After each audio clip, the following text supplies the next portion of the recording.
Well, here we are, Joe Rayo and Joe Chaffee on the Joe and Joe Weather Show on this 22nd of July, 2020.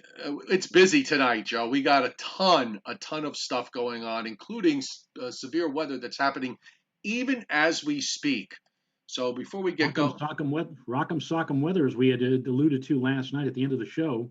And for me, Joe, it's kind of dark out there. Not doing much of anything, but it looks like the lion's share of activity at this moment is confined to places to my south and west, especially over parts of New Jersey. yeah, see, coming out of Eastern PA and moving the whole state of New Jersey, getting into it, and extending down into Maryland and northeastern Virginia, even as far south as Johnny Questland in northwestern Virginia. He got clobbered with probably about half a foot of rain before it was all said and done. We've got the severe weather tonight. We've got Tropical Storm Gonzalo, which has a shot of becoming a hurricane. Although I have to tell you, folks, it's very, very small. It's a teeny tiny hurricane, a tropical storm, and it become a teeny tiny hurricane. We have disturbed weather in the Gulf. Low pressure has developed there, and I think that has a shot of becoming a tropical depression or a tropical storm over the next day or so as it moves northwestward and might be heading somewhere toward Louisiana or Texas. We'll see. We have Hurricane Douglas in the Pacific. My son-in-law should be happy because that's his first name.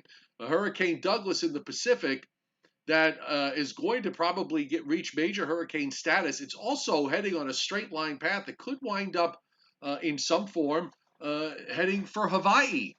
So we have that going on. And then we have maybe severe weather risk tomorrow. SPC upgraded, nudged up the risk area for Thursday. So busy, busy, busy.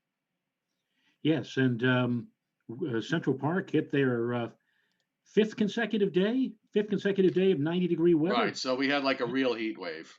And now I did a little bit of research and found that the last time that Central Park had six consecutive 90 plus degree days goes all the way back to 2013. It was in July.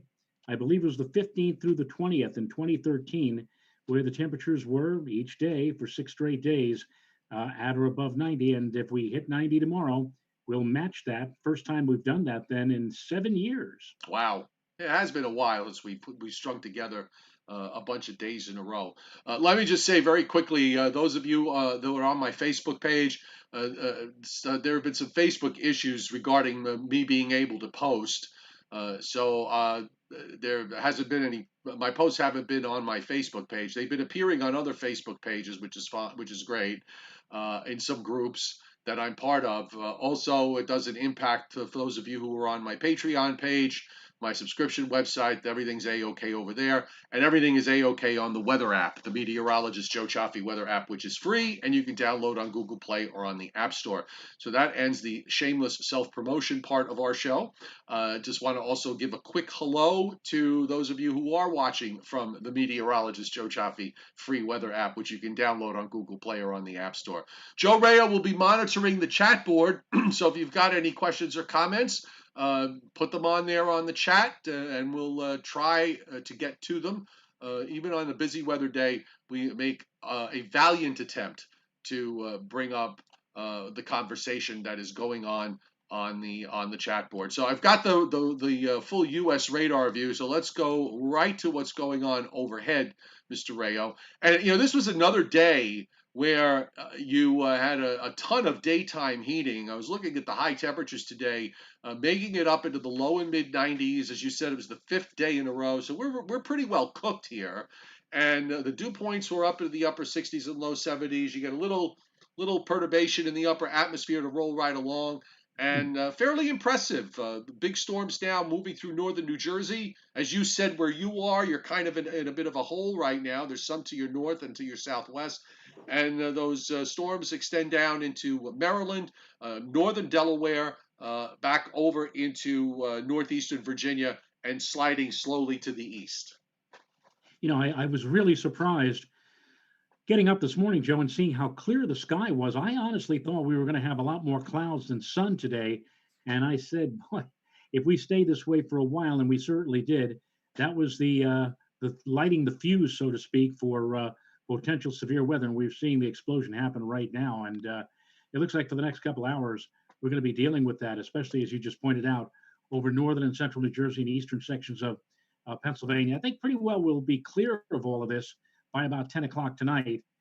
Things will kind of peter out, and then we'll just reload and set the stage for what we may see tomorrow. All right, so let me go. We'll go to a couple of local radars here and take a look at what's happening. We'll start with the Mount Holly radar, where, of course, the I'm gonna turn the flash on. I don't know why I have to keep doing this every single time. I've tried to change the setting on Google Chrome to stay on, keep flash on, and it just automatically shuts off. But that's a problem for another day. So it looks like we've got at least, my God, I can't even count them. It looks like there's probably a good 10 specific severe thunderstorm warnings underway. There's a snaky line moving through the southernmost New Jersey counties, Joe.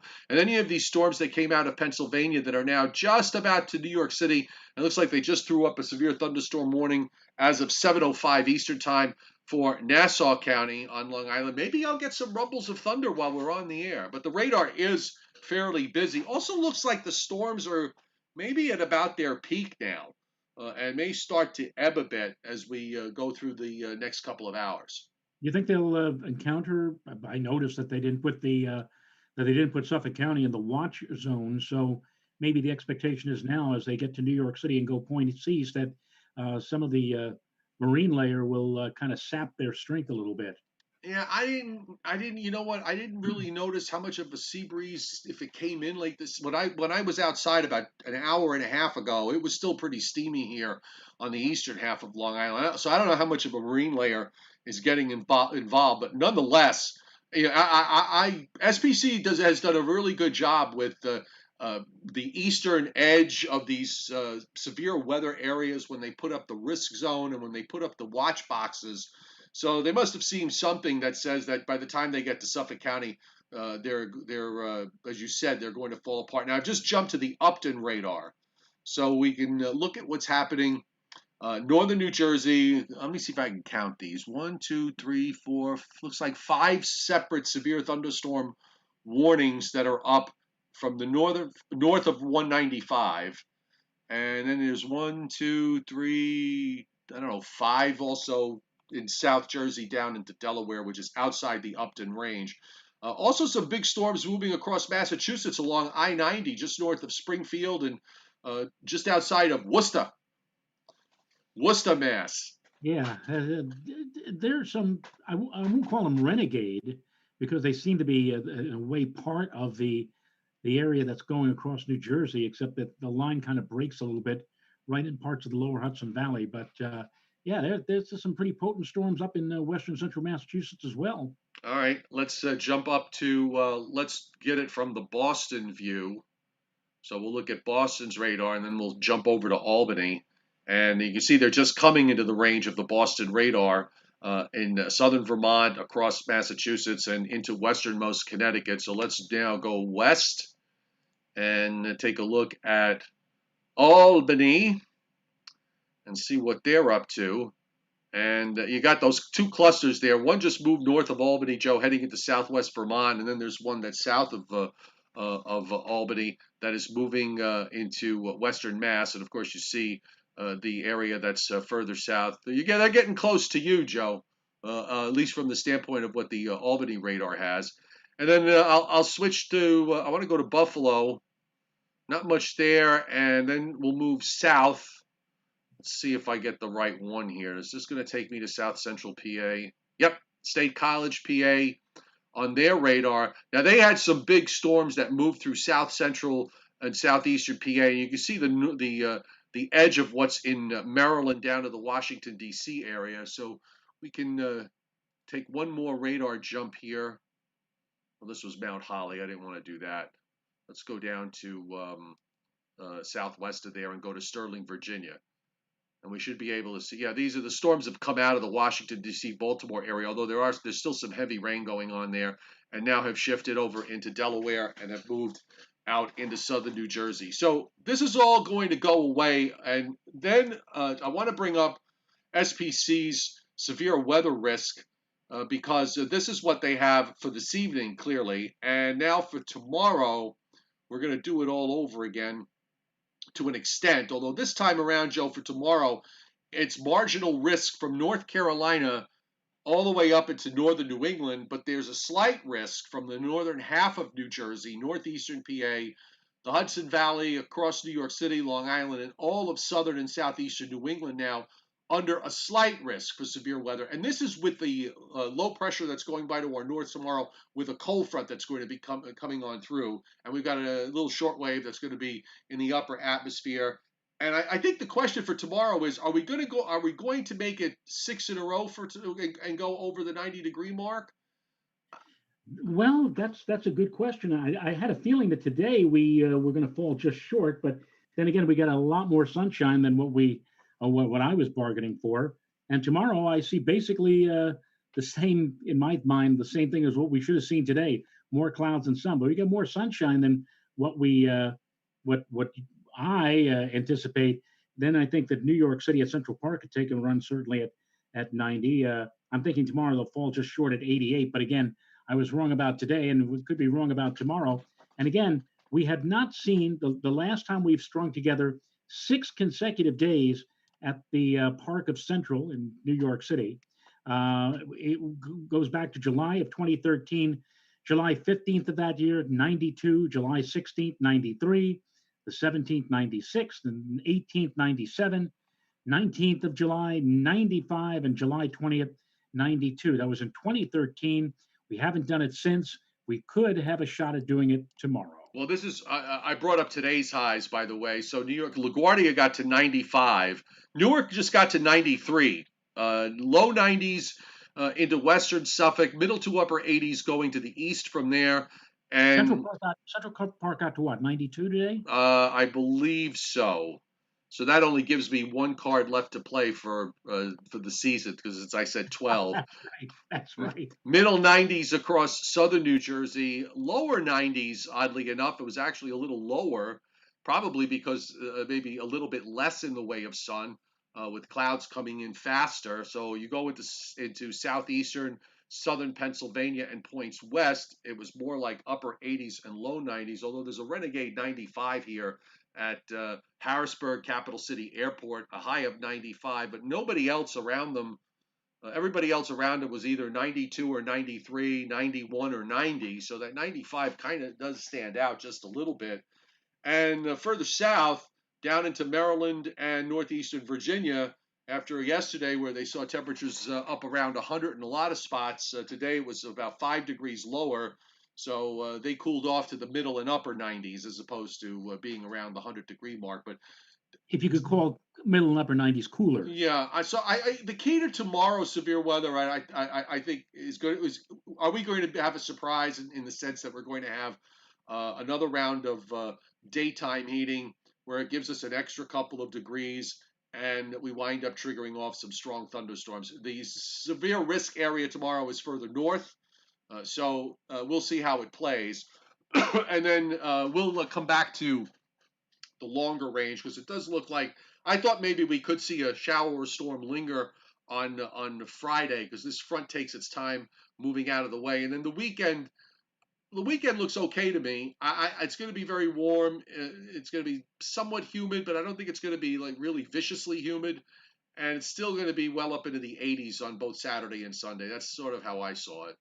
Well, I'm kind of disappointed at the weekend weather because I think the dew points are not going to be quite as low as what I was banking on just a day or two ago. I thought we might actually go down into maybe the lower 60s dew point wise. Yeah, so did I. I was disappointed. I mean, even the models back about 5 days ago had 2 days with dew points in the upper 50s and low 60s.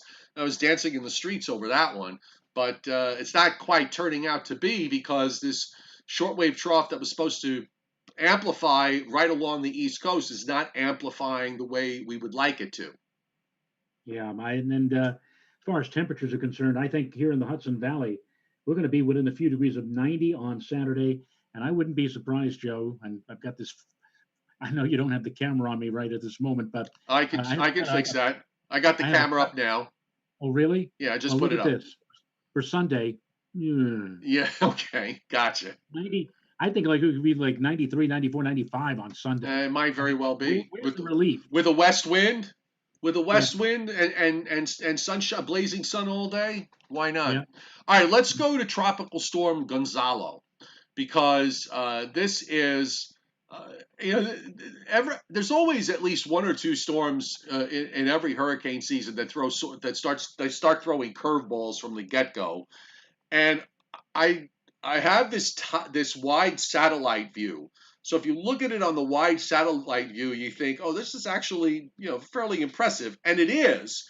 But it's really small. This is the gales only go out about 30 miles or so. This is a very very tight little system, and of course this gives hurricane forecasters huge headaches because these small systems when it comes to forecasting intensity, it's difficult in the bigger systems, but in the small ones, the volatility in both directions can be really excessive. So you could wind up seeing a system that rapidly intensifies, and it certainly does have the look on the satellite tonight. I'm looking at what looks like a core is trying to form here, that we could wind up having a hurricane on the map here tomorrow, and then when it gets into the Eastern Caribbean, it could just as quickly weaken into an open wave. So this is going to be a very tough one to follow, and it'll be interesting to see what we have when it gets near the Windward Islands.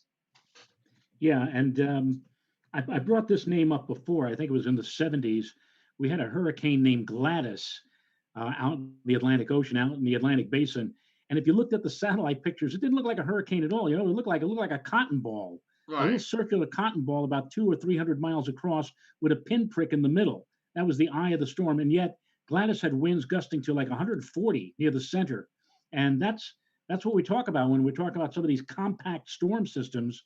They're small, but they could be nasty. Oh, sure. If you get inside that very tight center, Right. just to give you everybody a point of reference here. So this is 10 degrees north, where I drew the line a little bit south of where the 10 degrees north line, but you get the idea.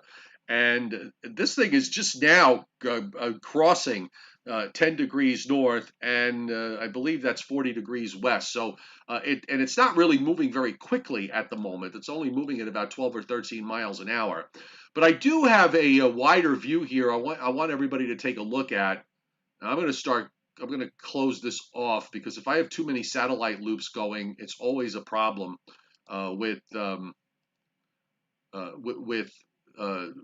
my connection. But I brought up the water vapor imagery just to point out a couple of things here that I think are important with regards to Gonzalo. And what right now there is a lot of moisture that's evident here in the tropical Atlantic, and Gonzalo is embedded in that heavy moisture field.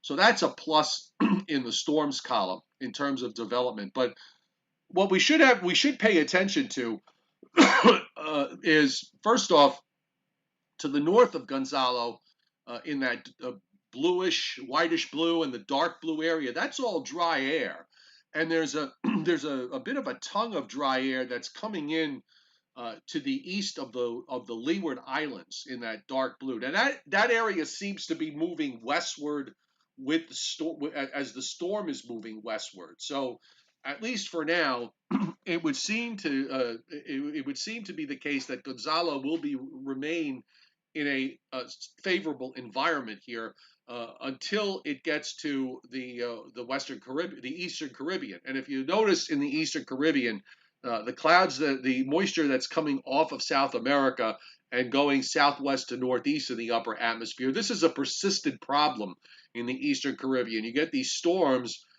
that, when they get there, they start encountering this strong wind shear that develops off the north coast of South America and spreads out across the Eastern Caribbean.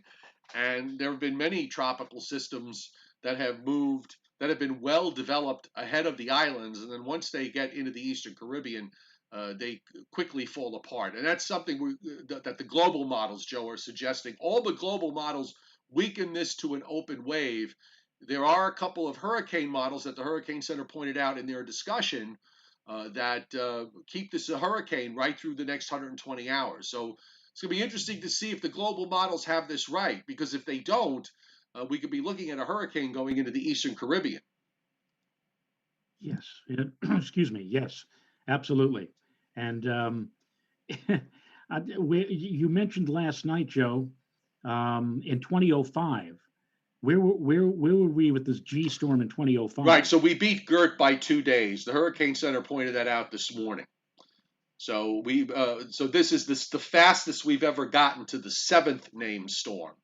So now Wow. the next one is going to be whether we're going to go to the Gulf of Mexico and take a look at that and see what's happening there, because we could now set another record here for the fastest eighth storm of the named storm of the season, and we're not even in August yet. We Isn't that still we amazing? still got 9 more days. I'm thinking about 1992 when Andrew arrived. It wasn't until like the final few days of August. Right. Of course, Andrew kind of made up for the lack of any hurricane activity in that year, being the powerful storm that it was. But think about this. I mean, some years we haven't had our first hurricane until almost the end of August, Yeah. and here we are. We're already working on storm number what, 7, 8? I'm I've lost count already. No, we're 7 in the books, and might have we may have 8 by tomorrow. Who knows? Unbelievable. So here's the Hurricane Center's forecast. Pretty much a west and then maybe a west northwest motion. They do strengthen it to a hurricane by tomorrow afternoon, and then having it move through the Windward Islands on Saturday, and then into the Eastern Caribbean. Let me just point out for those of you who are watching, I've already gotten questions about this.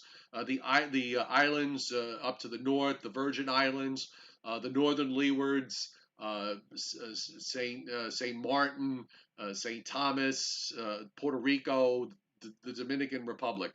This thing is so small, okay? This thing is really, really small. And we're talking about islands that are 200 to 300 miles to the north of where the northern periphery of this storm is going to be. So there'll be no noticeable impact. If it takes this track, only the immediate islands that center goes over will experience anything out of this.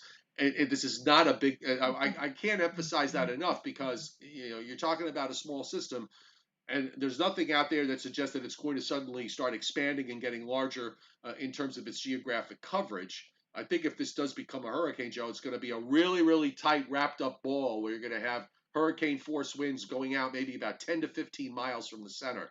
But this is what the Hurricane Center is going with. And of course, this is a good time to remind everybody that the National Hurricane Center is always your go-to place regarding your local hurricane information.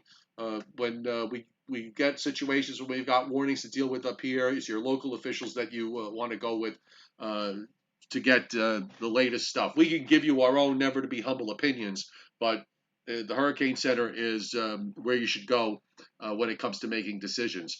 So Right, Joe and I, in terms of weather, really, we're general practitioners. I'm glad you decided that we're GPs and not like proctologists or something. Well, I mean, we can issue opinions as to severe weather or hurricanes or Right. winter storms, but I mean, like there are people. NOAA has specific divisions where the people who are in those divisions are experts in that. So um, it'll be now. I'm just looking at a question here on the chat board from Brandon Doherty, either for you or for From me. If you, the man from Delaware. I'll be happy to, try to answer this. Go Why do ahead. some thunderstorms lose their energy as they go over water? For example, where Brendan is, the Chesapeake River always seems to be like the death zone for thunder. I guess that's thunderstorms. Thunderstorms. Yeah. Yeah. I mean, as water vapor condenses, it tends to release, as we call it, latent heat, and that's a form of energy. We sometimes talk about that when we talk about hurricanes, and a large amount of the thunderstorm's energy comes from the process of condensation that forms the clouds that lead to the formation of the thunderstorm itself. And as a thunderstorm progresses, eventually the rain cools the entire process down and the energy is gone. So there you go. Yeah, I have the same problem here. Usually, when the storms that don't fall apart when they move over the marine areas are usually the storms that have a good solid shortwave that working with them that compensates for the marine layer. And of course, the time of year makes a difference too. When you get into August, I mean, we should be now getting into that time where the ocean water temperatures are going to reach their maximum, and the marine layer becomes an almost non-existent factor. It doesn't completely go away, but it does have a weakening impact. So, but it's always there, and as you said, they can be thunderstorm killers.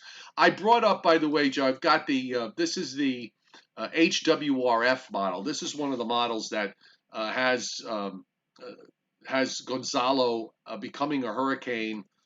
In fact, you can see it here by Friday morning. It's down to a 978 on this model as it skims along at 10 degrees north. This is one of the models that is keeping it close to hurricane strength, and even when it gets into the Eastern Caribbean, it never really weakens. It kind of holds its own out. Now, this would be Monday afternoon when it's south of the southern tip of the Dominican Republic, the southeast tip of the Dominican Republic. But again, the global models have this all gone by the time we get to that point. Here's the GFS, which is I'm going to go to the wider view of the regular GFS because this is not helpful. It's too tight.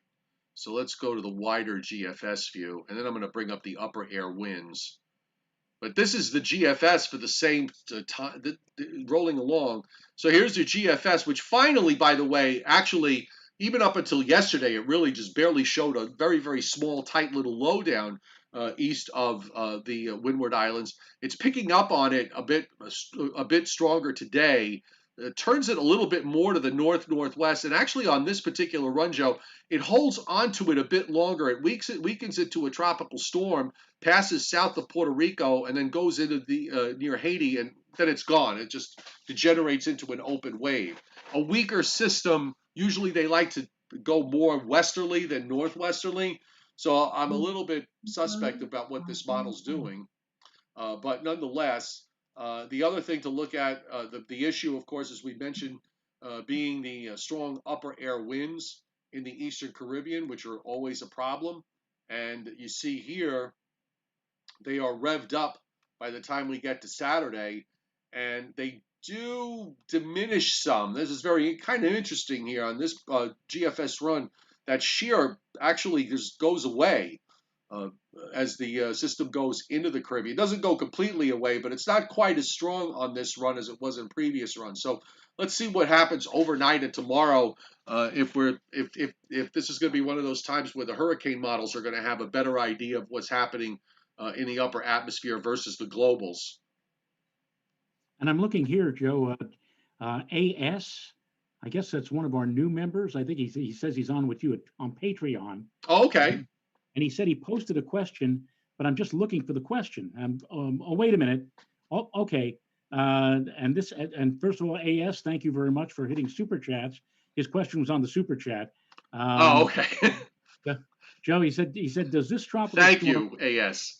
Yeah, thank you very much. Does this tropical storm look or act like Irma did? Thanks for taking the time to read this.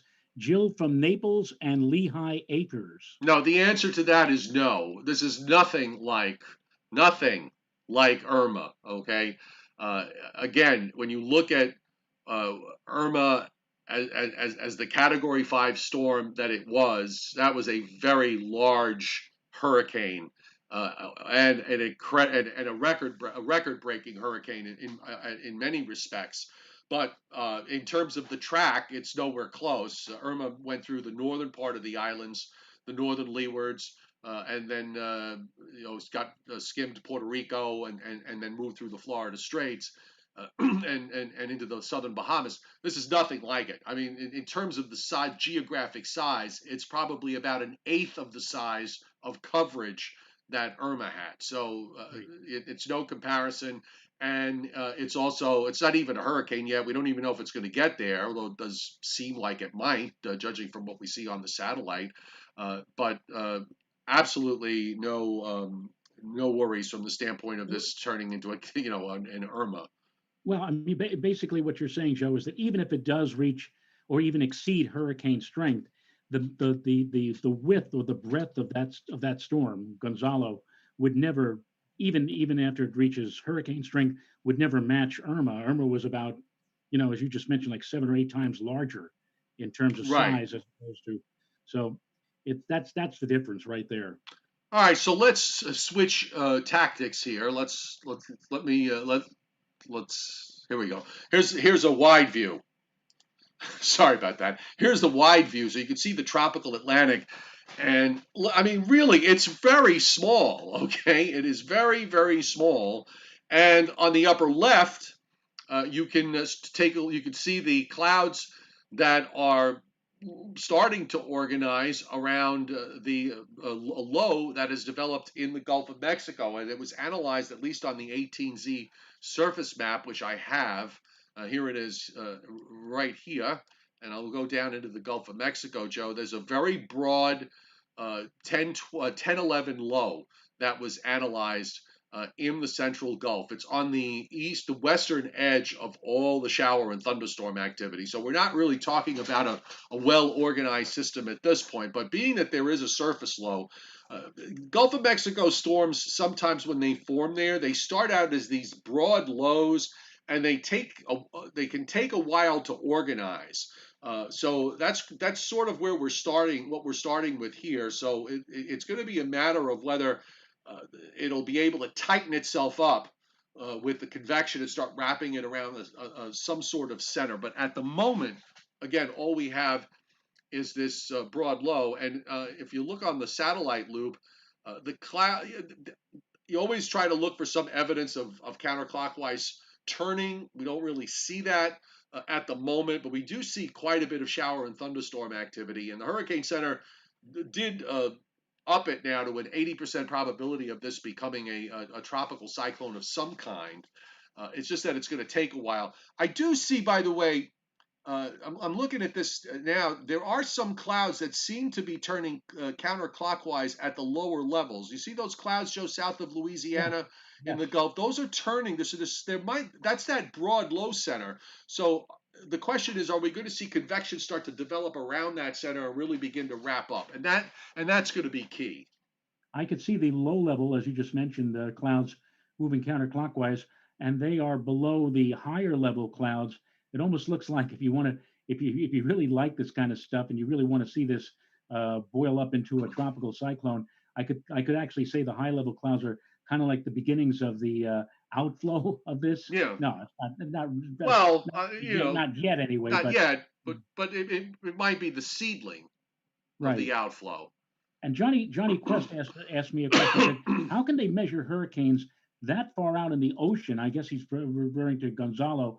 How can they measure hurricanes that far out in the ocean, or is it just an estimate? And actually, when you have a storm in the middle of the Atlantic Ocean with no islands and no freighters or frigates around to take barometric pressure readings or anything, yes, from the satellite pictures, they can look at the view of this potential tropical system and make an estimate or a guesstimate. They have what's called what, the Dvorak numbers, Yeah, Joe? the Devor that, and they have these the instruments that they have now are so sophisticated. They actually are very good at getting it pretty close, where they in terms of figuring out how strong these things are when there's no plane or there are no ships around. The satellite estimates that the stuff that they use to figure that out, uh, they've gotten quite good. They were primitive years ago when we were in the game, but they've gotten a lot better.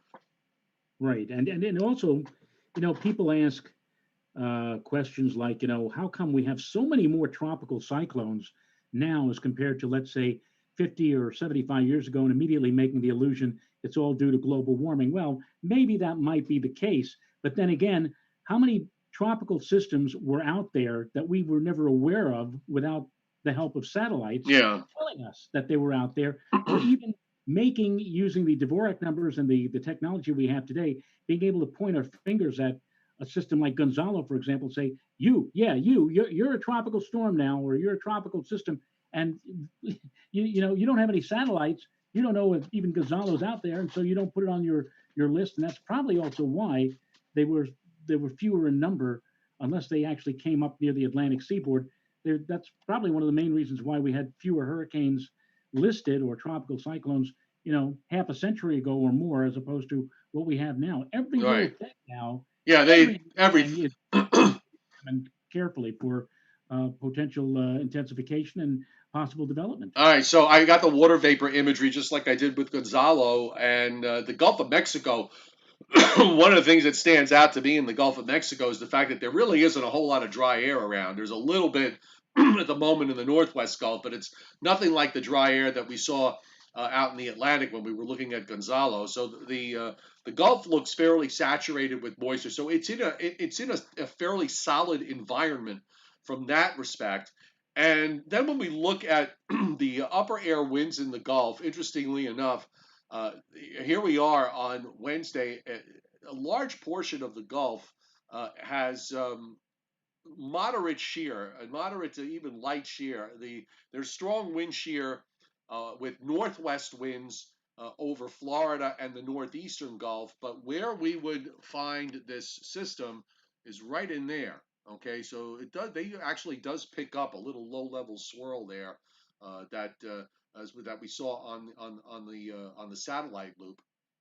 And then going forward, the GFS does pick up on a weak low tomorrow morning as it starts to head toward the northwest Gulf. It doesn't really hold on to it, but I would say you've got northerly winds in the eastern half of the Gulf of Mexico, so it's going to be in an environment. It's not the ideal environment in terms of good outflow, but it might be able to get away with just enough where you could see this develop a bit before it makes it over to the Texas coast. It's got just enough of an environment where the upper air winds aren't too bad, where this might wind up trying to develop. So we're going to keep an eye on this. Who knows? It's 7:36 Eastern time. We'll probably have the new tropical weather outlook at 8 o'clock and see what the Hurricane Center says regarding that. So let's switch. Let's go to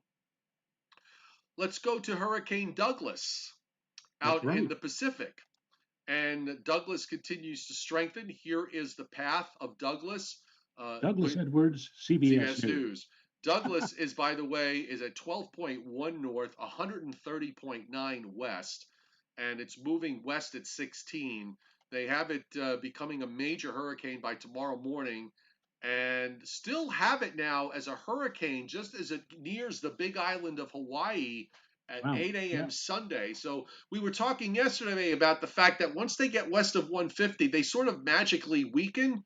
So it'll be interesting to see if Douglas will probably I mean, it's not going to go there as a major hurricane. That almost never happens when they come in from the east. But it'll be interesting to see if it's going to be able to hold on to a minimal hurricane status, or will it weaken to a tropical storm before it makes it to the Big Island. And then by 8 a.m. Monday, it's south of the westernmost island of Kauai and moving on, continuing on its course to the west or west northwest. So that is the Hurricane Center's forecast for Douglas. And let's see if I can get a satellite picture. We can get a And it's very unusual because in July in Hawaii, the weather is controlled basically by the northeast trade winds. Is a subtropical high that is usually centered to the north and to the east of Hawaii, and so they get these trade winds, and the trade winds usually provide them with in July now like 95% dry, fair, clear weather.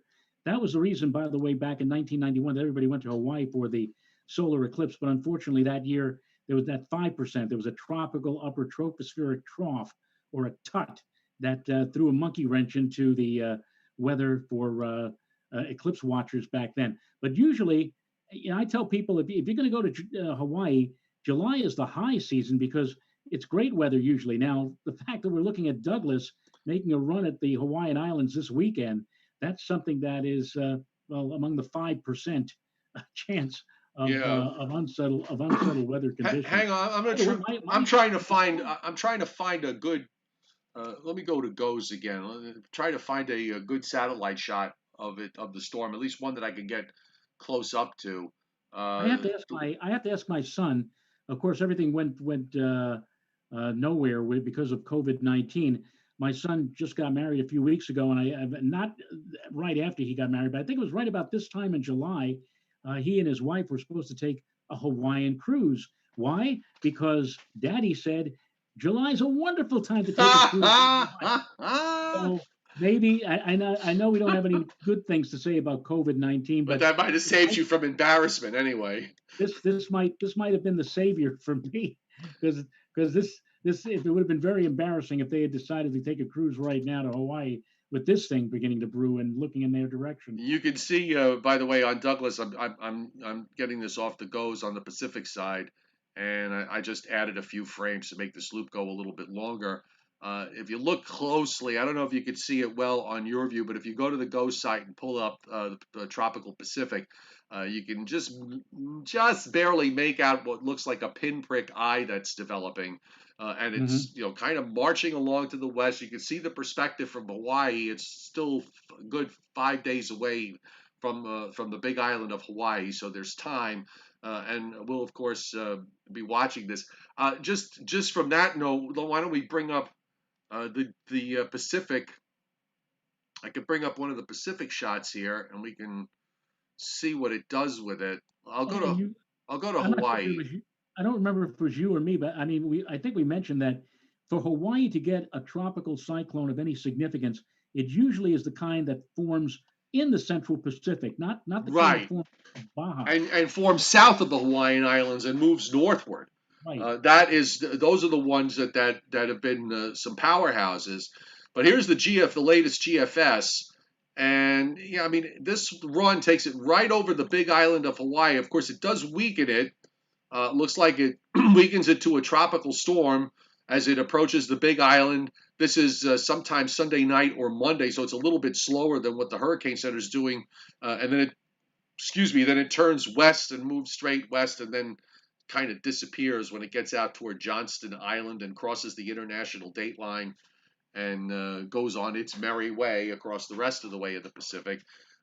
Just for laughs, I just want to see if I could bring up the upper flow. Yeah, Yeah, here it's responding, folks.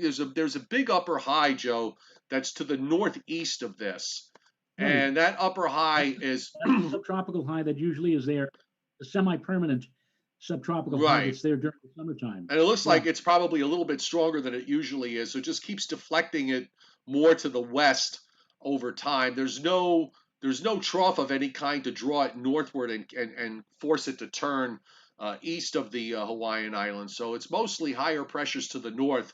In fact, there's another big ridge north of the Hawaiian Islands that's pressing southward early next week, and that keeps driving it along to the west. So we'll stay on top of this, of course, as we go through the next couple of days. If we're going to have tropical systems running around this weekend, I guess that means you and I will be on Saturday because we usually like to take Saturday off, and sometimes we like to take Fridays off. But maybe this week we won't. By the well, way, I'll use go ahead. I'll use that as an excuse not to mow the lawn then on Saturday. Good idea. Um, so I also want to wish, by the way, Anthony Orr, who was our resident hurricane statistician. Um, he is celebrating his birthday today, so we just want to wish Anthony a happy birthday to you. Happy To birthday you. to you. Happy birthday to you. Happy birthday, dear Anthony. Happy birthday to you. I was gonna call you, by the way, at early this morning at the crack of dawn, Oh, but no, you can call me at because the you crack. You can call me at the crack of noon. But don't call me at the crack of dawn. I actually was up at the crack of dawn, but go ahead. they had the I Live Lucy episode where Lucy was in Scotland, Oh, Jesus. and I know one of your favorite songs is "I'm in Love with the Dragon's Dinner." Dragon's Dinner. I wasn't crazy about that particular episode, to tell you the truth. I loved it just to see that outfit that that William Frawley and Yeah, Vivian. that was pretty funny. Considering they really didn't like each other, it must have been really interesting to see them both together in that thing. Yes, Um, Doug McGill thought he had Egg Foo Young. yeah, yes. So here's our week shortwave, which we can barely find that is coming through tonight on the upper air. We've been talking about this northern part of the jet stream, and this east-west ridge that's been to our south, and that was responsible for bringing us into the heat. Now, of course, as we go into the weekend, what we were hoping for was what the models were showing was an amplified trough off the east coast. That is not happening. Not to the extent that the models had it. The models were actually had the trough more like this, as opposed to this sort of flattish flow that goes from Lake Superior to off the New England coast. So that pulls up, and as you hinted, Joe, that probably means we get back into this ridge here for Sunday, which might take temperatures up into the 90s if that's the case. And then early next week, there's a strong upper short. Look at this. Now this maybe is your hope. There's a wrapped up cutoff low that drops down to Lake Superior and James Bay and brings a nice trough into the east by the middle part of next week. Would that this be right? I can't wait till next week. Would that this be right? Because this would really bring the dew points down. It might even bring the temperatures down in a somewhat significant way if it's correct. It also might mean that as it approaches and moves through ahead of it, that we may have some thunderstorm issues, but we'll see. And then that pulls offshore late next week. So now we're into August 1st, but there's still a little bit of troughing in the east. And then, of course, the ridge late in the period tries to come back, but that northwest flow is still there. So it's just pretty much more of the same. The questions are going to be, in this northwest flow, are you going to get something strong enough to come down so that you can finally bring some dew point relief, at least, if not temperature relief, at least get the relief from the dew points. And that's what we're going to be looking for. I hope this is not going to be one of those summers where things, 8 and 10 days in advance look very promising, and when they finally arrive, they kind of like shriveled up or flattened out, so to Yeah. speak. Well, at We're, least we're almost through my least favorite month of the year, which is July. So let's look at tomorrow, Joe, because I think we're going to probably have. Are we going to have another round of thunderstorms late in the day? yeah, I think we will. And I noticed, that SBC put us back in a slight chance. They upped us from marginal chance to slight chance again for tomorrow. And again, tomorrow, I think everything is going to count on again what we saw today. How much sunshine? As I said, woke up this morning, I saw a scattered to almost clear sky, and I said, "Uh oh." Oh, by the way, I had a shower this morning. If you'd have called me up at the crack of dawn, I had a shower at about 6:30 this morning. Oh, really? Yeah, Well, very, very. I mean, it was like just a few drops. It was really localized. I think we may have had something like that here, but by the time I wake up, it's like, huh, what, where? Yeah, exactly. By Huh. the way, I'm looking at the HRRR for tomorrow, and this is kind of interesting. It actually has a little couple of showers running around tomorrow morning in parts of Northeast PA, Northwest New Jersey, and then by it only goes out 18 hours. So this is at noon tomorrow. It actually has some storms developing right along the New Jersey shore up to about New York City. I'm going to go back to the 18Z though to see because that at least will carry us through into the afternoon. It actually does. It develops some cells here around midday, and then you see some of these storms that form late in the afternoon and evening across southern New England and over eastern Long Island, and also back over into parts of West Virginia and Virginia. But there's only scattered stuff in between those two clusters. So that's that model's view. Let's look at the NAM3 just for laughs. Ooh, the NAM3. Ooh, this is exciting. That is. Did you see that? The way it's like draped like a necklace across the Hudson Valley into Yeah. Connecticut. Boy, Yeah, that and then the two areas, the northern area and the southern area, merge into a line when it's offshore early Friday morning, when it's long offshore. But uh, I would look the clues for tomorrow for us. I think are going to be uh, the daytime heating. Are we going to have some sun? Is there going to be some stuff around tomorrow morning that cuts down on the daytime heating? Are we going to go to 90 again? Are we going to go to 91 or 2? or are we going to go to 86 or 7 because of cloud cover? I think that's going to make a big difference in terms of what the outcome is going to be. I hope we don't get to 90 tomorrow because that means I have to dip into my 20 plus year listing of archives and try to find a 7 day a 7 day heat wave at Central Park. It was enough just to find the 6 day heat wave, but The NAM 12 is the NAM 12's got a lot of stuff around at midday. It's got shit. Excuse me. It would have clouds and showers over much of the Hudson Valley in Connecticut into late morning, early afternoon, and then some cells start to pop up in a few places late in the afternoon and evening. It would suggest that the daytime heating is going to be a little less. So it'll be about the shortwave trough and how much it'll be able to generate and hold. And by the way, if you look on the lower left, excuse me, you can see the NAM's vision. If you follow the green in the Gulf of Mexico, you see the counterclockwise turning there. So it does have some kind of a broad low that it moves along to the west northwest. See, it pops it up when it moves it up near Corpus Christi. That would be Saturday morning. So right, the models.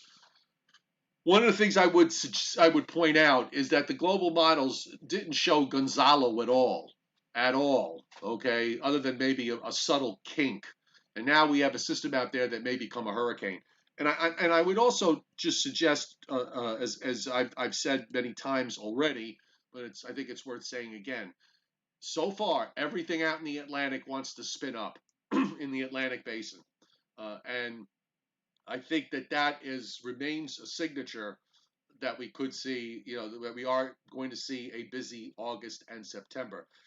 By the way, and the other thing is the development of Douglas doesn't change that equation for me because Douglas formed out east of 130. It's way out there. right, It formed when it got east of 125 degrees west.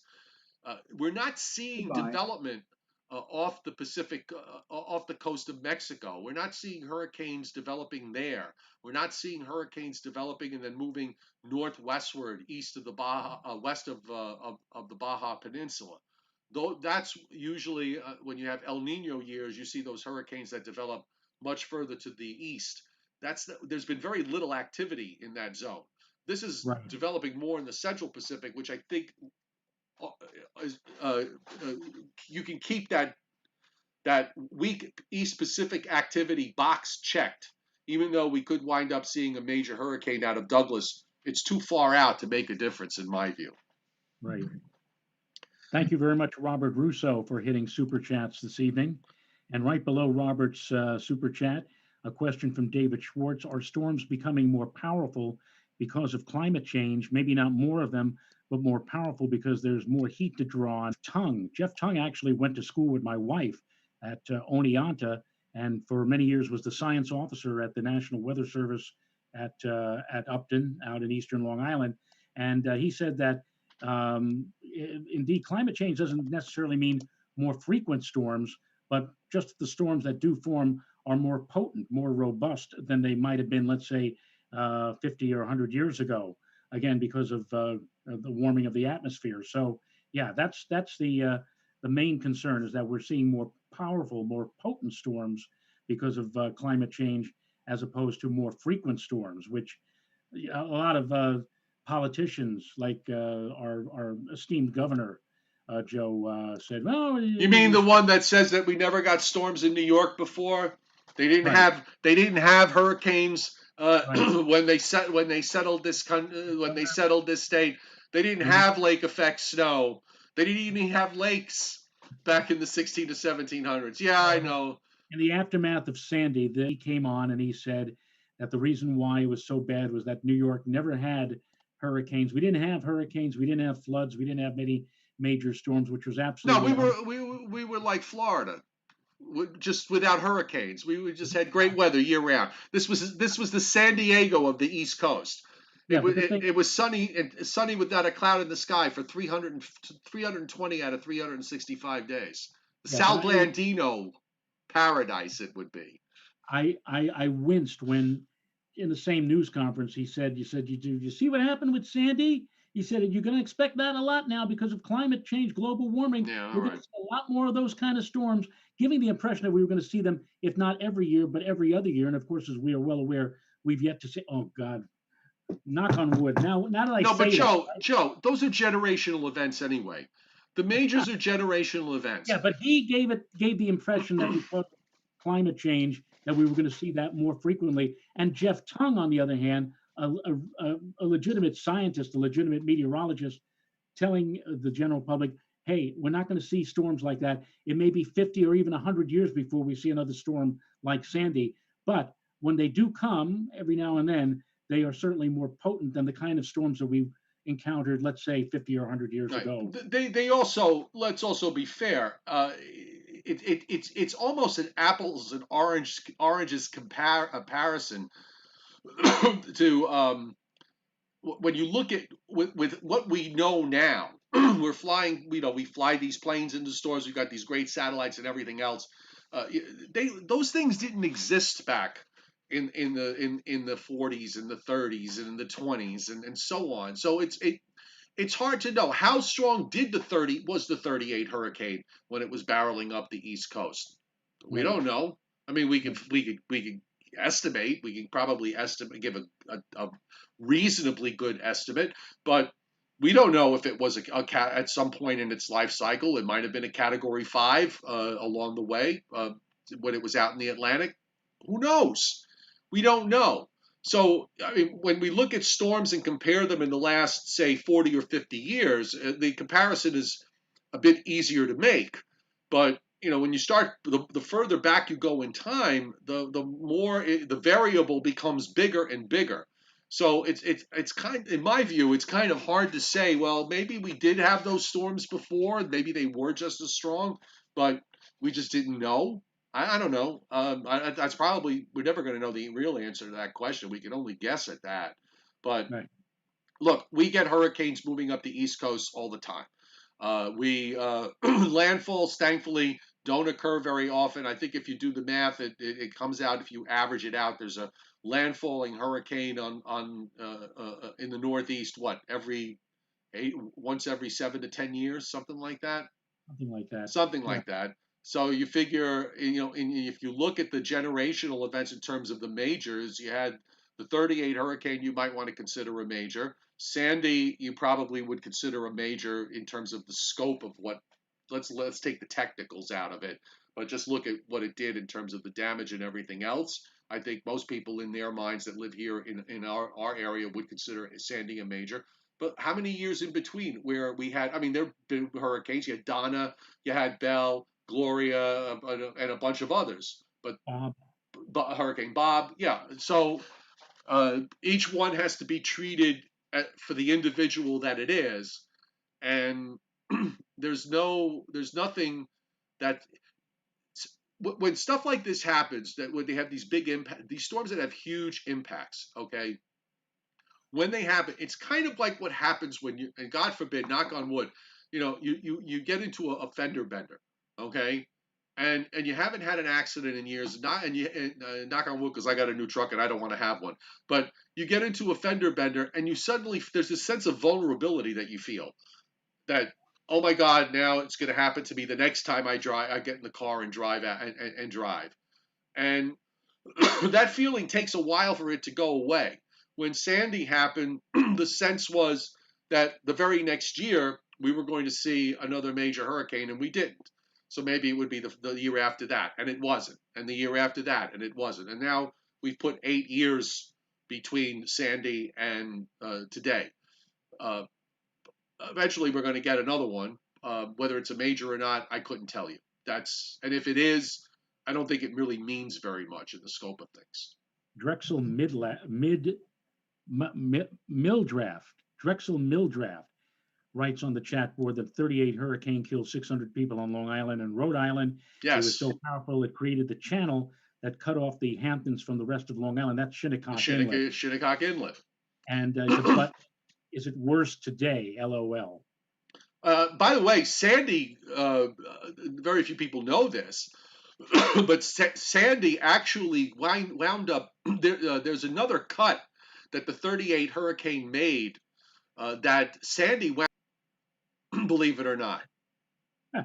Yeah, so there was these storms actually function as a way of not just redistributing heat that is created by the summer season across the northern hemisphere, but they also have impacts on geography and wildlife and migratory paths. It's a long list of things that these storms, the shape of the coastline, the cut in the Shinnecock Inlet, probably changed the fishing in the bay.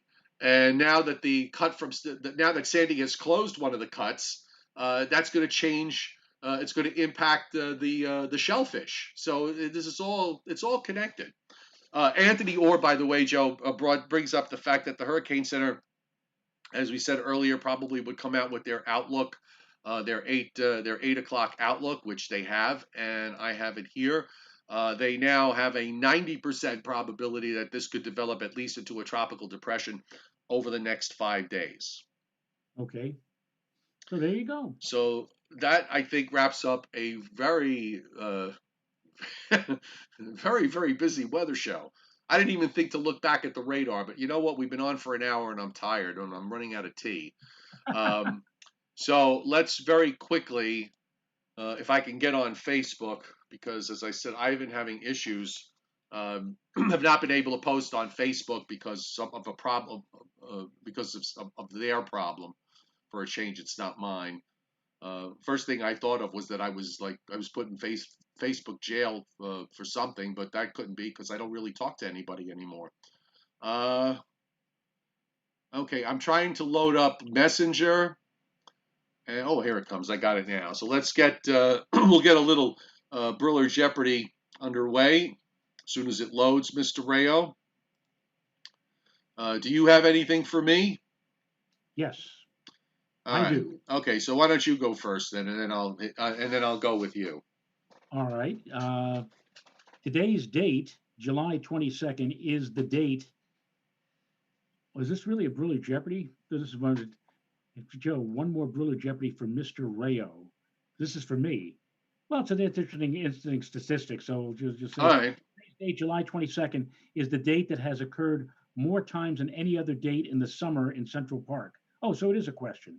What July 22nd is the date that this has occurred more times than any other date in the summer season. I would presume, Scott, It's either hit 90 or better or 100 or better.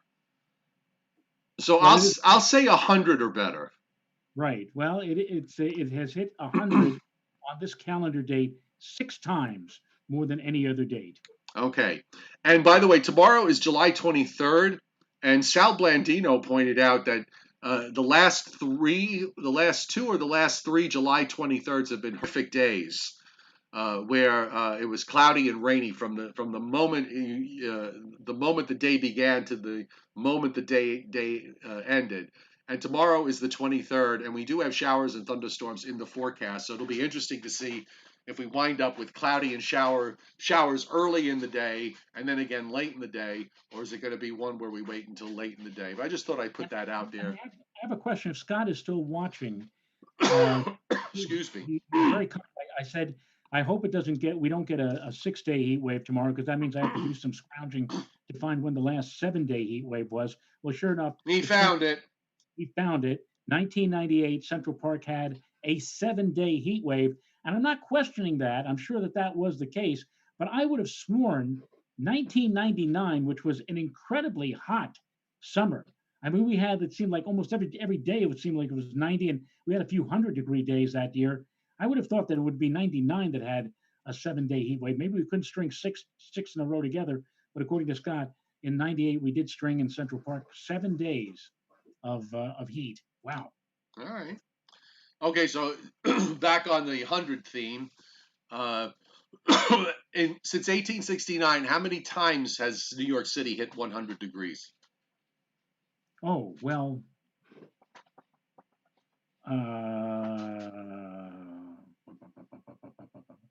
I'm going to take a shot and say I'll say like 16. 60 times. We've hit 160 60 times? times. That's Wow. 150 years. Yeah, but I would have, yeah, well, you would think, the last we've hit 160 60 times? times. That's Wow. 150 years.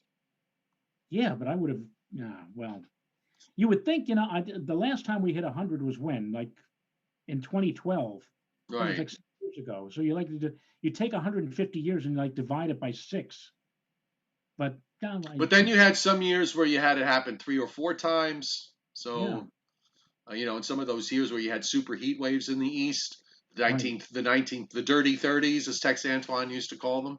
Absolutely. Yeah. Okay, the rainiest day in New York City in the summer occurred on August 14th, 2011. How much rain? How many raindrops fell on that day? Now give No, me, how much rain fell on that day? I remember that some place like 13 inches. Are we talk about Central Park or Central Park, yeah. talk about Central Park? Well, then it couldn't be 13 because I do remember parts of Long Island Yeah, had a that big, was me, 13. yeah, I was in the heart of that. I think that's still the 24-hour record for New York State. yeah. I'm gonna say I'm not gonna say 13. I'll say something like 9 inches. 5.81. Yeah. 5.81. And Wow. what was the last number one song by the Beatles? I was not a Beatle fan, so I really here comes the sun. I'll say that, No, no, no. It's like this show, The Long and Winding Road. a long and winding road. Da da. A week from Sunday, that one Beatles song is gonna be rolling through my head. Um, I'm not sure what the name of it is, but one of the parts of the lyrics is "When you're 64, boom, boom." And you will be. I will be. Yes, Oh, good Lord. All right, so shall we call it a night? I guess so. We haven't done an hour and 6 minute show in a long time. Well, we didn't have such activity and so many questions that came out tonight. This, of So course, will be available as a podcast in about an hour or so. Just in case you want to, put your headsets on and listen to the show all over again, you can do it in podcast format, and we are on Spotify, Google Podcasts, and we are also on iTunes. Although they haven't told me officially, but I can see where people are listening to it, and they're finding it on iTunes. So we're there somewhere. The Joe and Joe Weather Show in podcast format. So look for that, and of course, if you're on Facebook, if I ever get to be able to post again, I always put the podcast link up there every night, and it's also on our chat board on Discord, which you can be part of as well. If you're good, I could put the chat. I could put the link to Discord on the chat board now, and you can join the continuing conversation that goes on Discord. I just 1 second. I hit. This is what happens. I hit the wrong button, and I lost us. There we go. We're here somewhere. There we are. Now we're back. So let me get the Discord chat link, and I will put it up on the. There we go. I'll put it up on the chat. So this is a lot of the folks that are on here, the chat on a regular basis, are there during the day. If weather's your thing, you can be part of the conversation, and it's a lot of fun. And I jump on there from time to time as well. Okay, so Joe, we had a nice. I think we had a nice show. We covered a lot. We'll be back tomorrow night to do the same thing. So please join us on the Joe and Joe Weather Show. Do you have any special goodbyes you want to add to that? no, just that we'll be back tomorrow, same time, same station. What did Ed Norton say? See you later. I'm something with a See you potato. later. I'm eating a I'm potato. eating a potato. All right. Have a good night, everybody, and we'll see you tomorrow. Good night. When the tides of life turn against you and the current upsets your boat, don't dwell upon things that might have been. Just Just lay lay on on your your back and float.